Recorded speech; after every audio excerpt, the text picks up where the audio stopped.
BBC বাংলার অধিবেশন প্রবাহতে আপনাদের স্বাগত। আজ আপনাদের সাথে লন্ডন স্টুডিও থেকে আছি মানসী বড়ুয়া, আর ঢাকায় আমার সাথে থাকছেন আকবর হোসেন।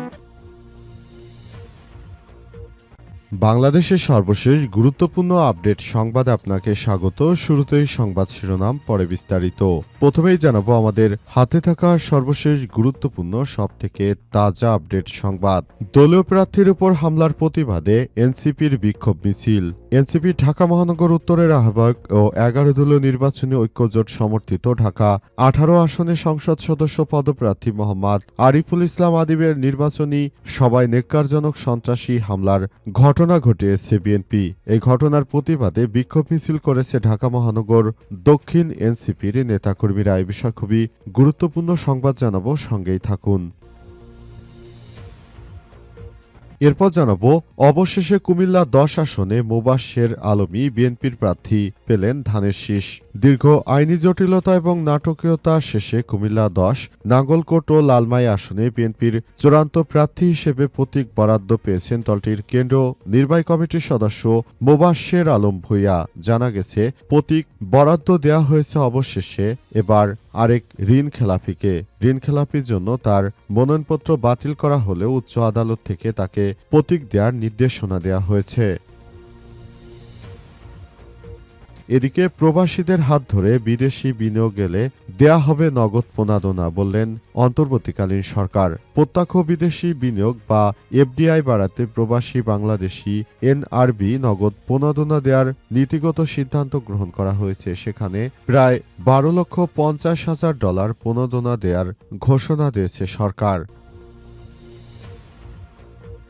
জানাবো সাংবাদিকদের সহযোগিতা এবং নিরাপত্তা প্রদানে ইসির বিশেষ পরিপত্র জারি। নির্বাচনে সংবাদ সংগ্রহে দায়িত্বরত সাংবাদিক বা গণমাধ্যম কর্মীদের সংবাদ সংগ্রহে সহযোগিতা বা নিরাপত্তা প্রদানে বিশেষ পরিপত্র জারি করেছে নির্বাচন কমিশন ইসিআজ। ইসির সচিবালয়ের পরিচালক জনসংযোগ ও তথ্য প্রদানকারী মোহাম্মদ রুহুল আমিন মল্লিক স্বাক্ষরিত এ সংক্রান্ত বিশেষ পরিপত্র জারি করা হয়।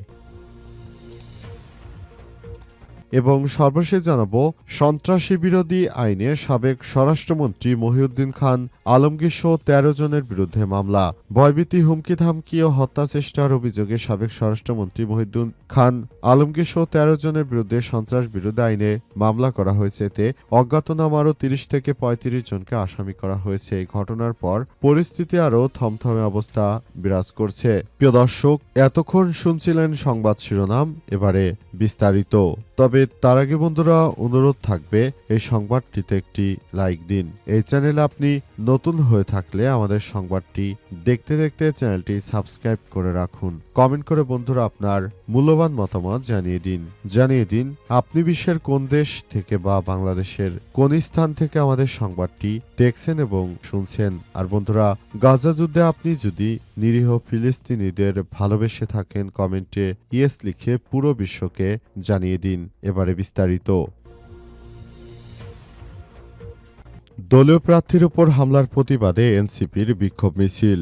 এনসিপি ঢাকা মহানগর উত্তরের আহ্বায়ক 11 দলীয় নির্বাচনী ঐক্যজোট সমর্থিত ঢাকা 18 আসনের সংসদ সদস্য পদপ্রার্থী মোহাম্মদ আরিফুল ইসলাম আদিবের নির্বাচনী সভায় নিকারজনক সন্ত্রাসী হামলার প্রতিবাদে বিক্ষোভ মিছিল করেছে ঢাকা মহানগর দক্ষিণ এনসিপি। সোমবার 26 জানুয়ারি সন্ধ্যা 7টা বাংলা মোটর পার্টি অফিসের সামনে থেকে বিক্ষোভ মিছিলটি শুরু হয়ে হোটেল ইন্টারকন্টিনেন্টালের সামনে দিয়ে ঘুরে আবারও বাংলা মোটরে এসে শেষ হয়েছে। মিছিলে নেতৃত্ব দেয় ঢাকা মহানগর দক্ষিণের আহ্বায়ক আলাউদ্দিন মোহাম্মদ, সদস্য সচিব এস.এম. শাহরিয়ার, এনসিপির যুগ্ম আহ্বায়ক ও ঢাকা 9 আসনের সদস্য পদপ্রার্থী জাবেদ রাশিন। বিক্ষোভ মিছিল শেষে সংক্ষিপ্ত সমাবেশে আলাউদ্দিন মোহাম্মদ বলেছেন, ঢাকার মতো গুরুত্বপূর্ণ জায়গায় একজন গণ অভ্যুত্থানের নেতার উপর হামলা আমাদের মাঝে আশঙ্কা সৃষ্টি করেছে। সারা দেশে যেভাবে প্রতিপক্ষকে ভয়ভীতি দেখানো হচ্ছে, এটা কোনোভাবেই গ্রহণযোগ্য কোনো বিষয় হতে পারে না। কারণ তারা যে বিষয়গুলো আমাদেরকে দেখিয়েছে, এটি কোনোভাবেই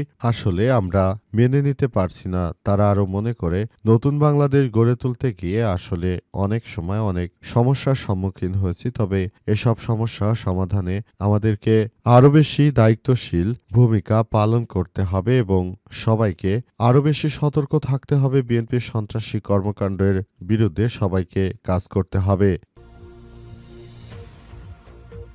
অবশেষে মোসাব্বের আলমী বিএনপির প্রার্থী পেলেন ধানের শীষ। দীর্ঘ আইনি জটিলতার পর অনেক বিএনপির ঋণখেলাপি নেতাদেরকে এখন প্রতীক দেয়া হচ্ছে। নির্বাচন কমিশন যাদেরকে অনুমোদন দেয়নি এমন নেতাকর্মীদেরকেও এখন উচ্চ আদালত থেকে আসলে এই ধরনের কাজ করা হচ্ছে যে ঋণখেলাপিদেরকেও অনেকের নমিনেশন বৈধ করা হচ্ছে।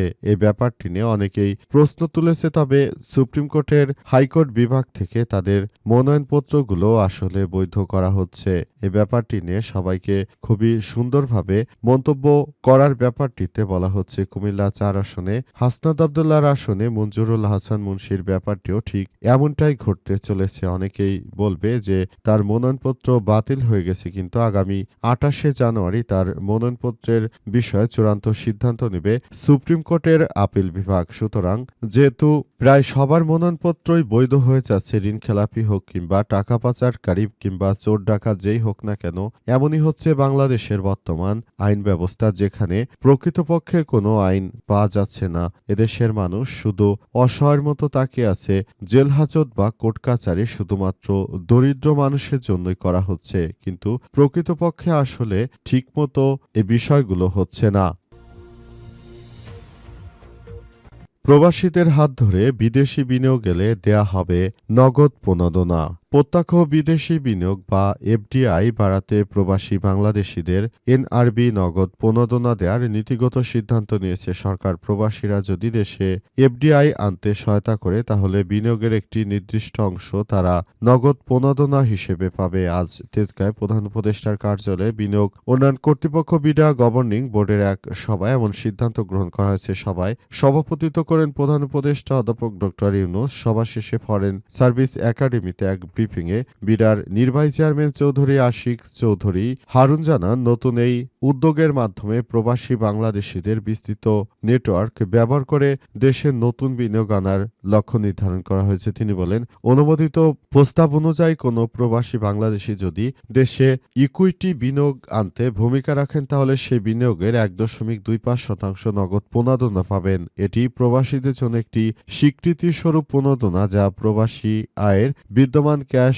ইনসেন্টিভ ব্যবস্থার মতোই কাজ করে। চৌধুরী আশিক চৌধুরী আরও বলেন, ব্যক্তিগত ভোগের জন্য অর্থ পাঠানোর পরিবর্তে যারা শিল্প ব্যবসা খাতে বিনিয়োগ আনবেন, এই নীতির মাধ্যমে তাদের উৎসাহিত করা হবে। কোনো প্রবাসী যদি $10 কোটি ইকুইটি বিনিয়োগ আনতে সহায়তা করেন, তাহলে সরকার তাকে $12,50,000 প্রণোদনা দেবে। এই উদ্যোগের পেছনে যুক্তি হিসেবে বলা হয়েছে, প্রবাসী বাংলাদেশি তাদের বসবাসরত দেশগুলোর সমাজ ও বিনিয়োগ মহলে ভালোভাবে সংযুক্ত, তাই এই সংযোগ কাজে লাগিয়ে বাংলাদেশে বিনিয়োগের গন্তব্য হিসেবে তুলে ধরাই সরকারের প্রধান লক্ষ্য বলে জানিয়েছেন বিডার চেয়ারম্যান আশিক চৌধুরী। তিনি বলেন, এবার এইভাবে সিস্টেমটি হলে তাহলে খুবই ভালো হতো, কারণ আমরা মনে করি এই সিস্টেমের মধ্য দিয়ে আমরা দেশটাকে সুন্দর একটা অবস্থানে নিয়ে যেতে পারবো। তার জন্য সবাইকে আরো বেশি নিজের দেশকে ভালোবেসে কাজ করতে হবে বলে জানিয়েছেন বিডার চেয়ারম্যান আশিক চৌধুরী। তিনি মনে করেন যে আসলে এই বিষয়গুলোকে খুবই গুরুত্ব সহকারে দেখা উচিত এবং এ বিষয় যেন কোনোভাবেই আসলে বাদ না যায় সে বিষয়টি দেখতে হবে। বিডার চেয়ারম্যানের এমন প্রতিশ্রুতির পর মূলত সবাই নড়ে চড়ে বসেছে। অনেক প্রবাসী ইতিমধ্যেই সরকারকে এসব বিষয়ে সহযোগিতা করার ব্যাপারটি নিয়ে তারা কাজ করতে শুরু করেছে। বিডার চেয়ারম্যানের এই ব্যাপারটি সবাই খুবই ভালোভাবে নিয়েছে।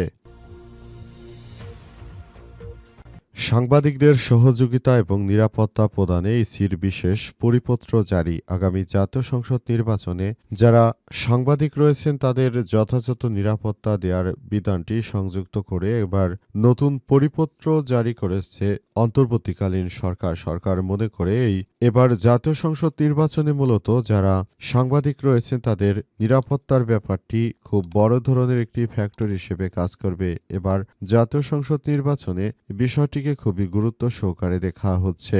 মনে করা হচ্ছে যে বিষয়গুলো অত্যন্ত গুরুত্বপূর্ণ এবং এসব বিষয় নিয়ে কাজ করে সবাই যেন সুন্দরভাবে একটা পরিবেশের মধ্য দিয়ে পুরো সিস্টেমটি গড়ে তুলতে পারে, সেজন্য আরো বেশি দায়িত্বশীল ভূমিকা পালন করতে হবে।